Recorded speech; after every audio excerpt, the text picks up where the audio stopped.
মাছ কি মাছ দিচ্ছেন? চিংড়ি মিংড়ি চিংড়ি মিংড়ি ওই দাম ভাড়া বুঝছো, ওই 3 দিন 4 দিন 5 দিন বসার কথা, একদিন এখানে ফ্রিজে দিয়ে ওঠে আমরা বিক্রি ভালো আছে।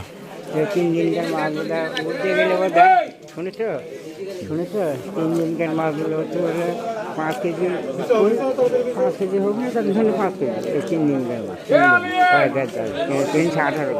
আপনার তো মাছ হওয়ার কথা। মাছ হওয়ার কথাই বুঝছো, মাছ হচ্ছে না। এই যে 3 পোয়া মাছ এর আগে পানি এর আগে ভালো ভালো আছে। না হলো 800 900 আসবে। যাক বয়সটা আপনি কি করবেন কাম এখন হচ্ছে, এখন যা হইতে হচ্ছে, এখন ফিরিস করছে আর কিছু জাল তুলেছে, আর জাল তুলেছে ওঠে, এবার আমার মুড আছে জাল